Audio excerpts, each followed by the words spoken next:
All right, what's up, guys? So this is basically going to be a breakdown of the fill-it-in exercises. So this is basically just the 6 variations of bucks with 2 variations or sub-variations of what you could do with those 2 patterns, or with those 6 exercises with 2 patterns. So check it out.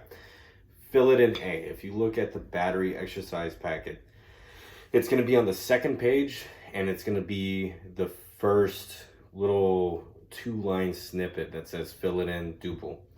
Now, duple basically means everything's divided by 2. So in other words, 1 and 2 and 3 and 4 and 1 and a 2 and a 3 and a 4 and a, etc. Triple obviously is going to be more like triplet based stuff. That's going to be for later. Right now we're just focusing on A and B, which if you look at it, they're kind of separated by solid lines. So the A pattern is just going to be, and then off the left. So if I were to play 8 on the hand with just taps, with the A pattern, it would sound like this.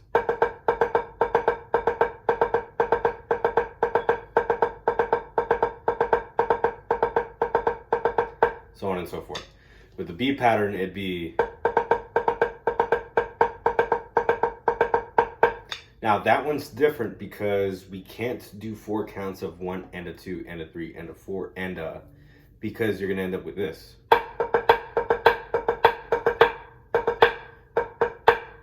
We don't want that, so it's gonna be 4 and 1. So let's talk about the first line of the actual bucks exercise, or like all 6 variations. So for the assignment, you can do it either all together of all A, and I'll show you what I mean in a little bit, or you could do it line by line. Just remember that there's a downbeat at the end of every exercise. So let me take a look at this music real quick, just so I'm not so confused. If you were to look at the first line, it would just be this.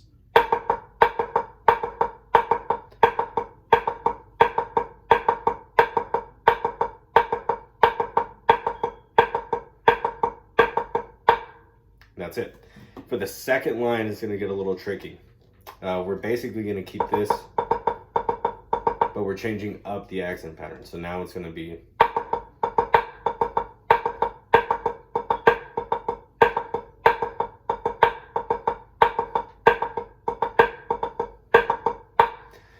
Third line is going to be.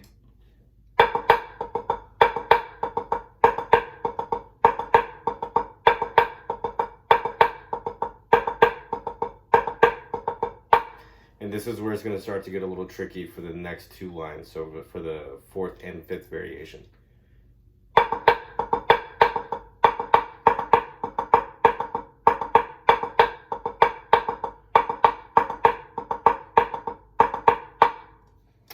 The 5th variation is going to be 8 counts per hand. So 1, 2, 3, 4, and then off the left. So that would look like this.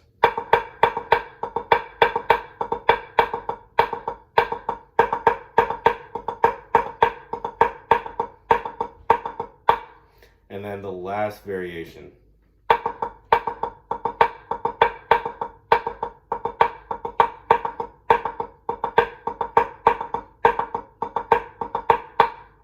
So that's how A would be played.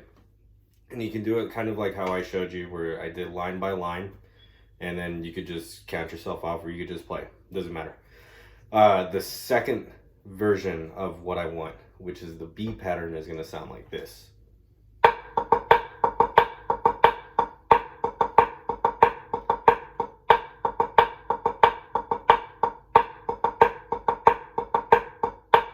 That's the first one. Second one.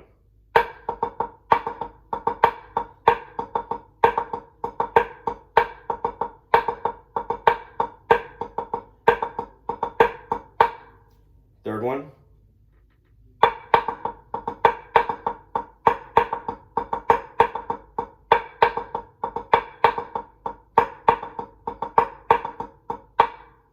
Cool.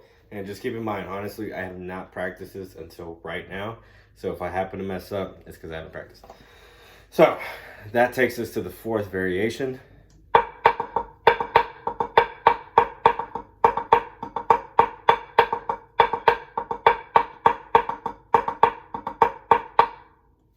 And then the fifth.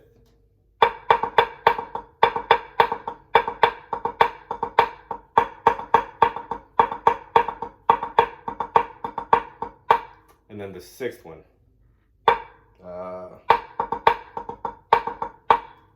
Sorry.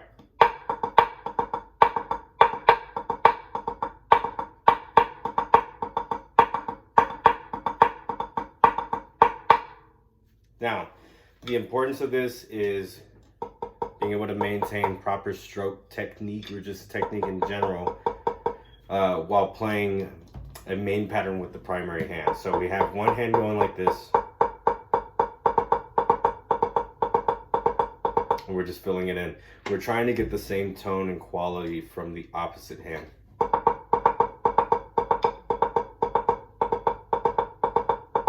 And we basically want to try to teach ourselves to be able to play any kind of accent pattern while playing an underlying rhythm without it affecting the quality of the sound. So there's some other ways of playing this that you can mess around with. And I kind of learned this from old Santa Clara Vanguard back in about like 2008, 2009. They used to play 8/8-16 instead of 8, so it'd be 1, 2, 3, 4.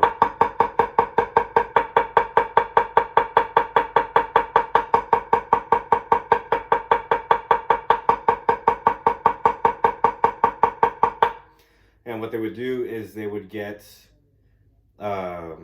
play this rhythmic pattern along with it. So it'd go.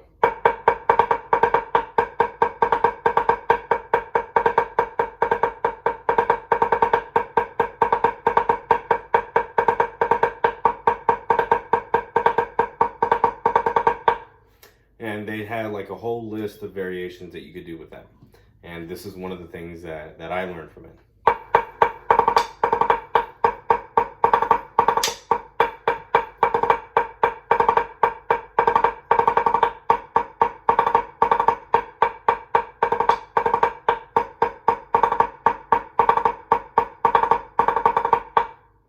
Now, you can substitute A and B with those putted patterns also. I'm not telling you to do this for the assignment. I'm just saying that you can do this as a way to kind of just build up your chops. The more chops you have, the easier it is for you to be able to play basically anything. So, for the first variation of A with the putted pattern, it would sound like this.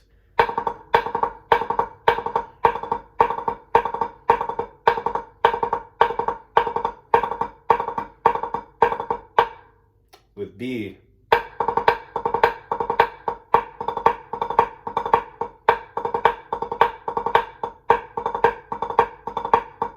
and then so on and so forth. You can play through all 6 of them with those putted patterns also. And then you can also practice every one of these with a pattern that I call a letter C. C is basically just everything's filled in.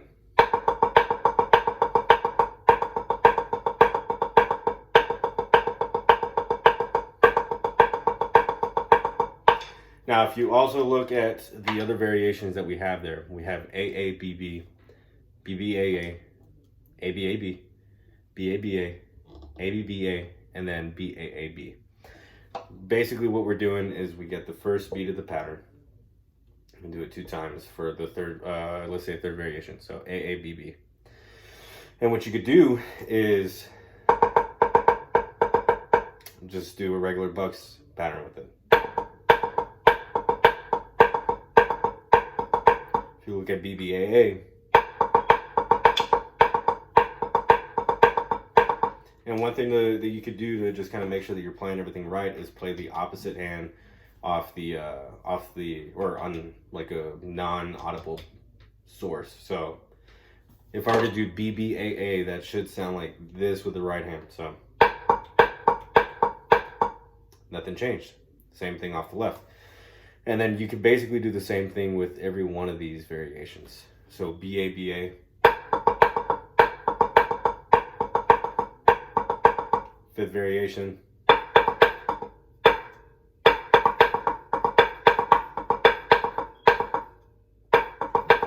There you go, something like that. So just play around with these. A and B are really just there to kind of set the precedent for kind of independence from playing one pattern with one hand and then doing another pattern with another. So work on that. The assignment is due on Friday at 6 o'clock. And just send it to Mr. Astorga, or you can send it to me as well. And you should have my email. If you don't, then your email will get forwarded to me anyways. So let me know if you have any questions. I'm here to help. Hopefully this helps you out. Have a good week and happy practicing. I'll see you soon.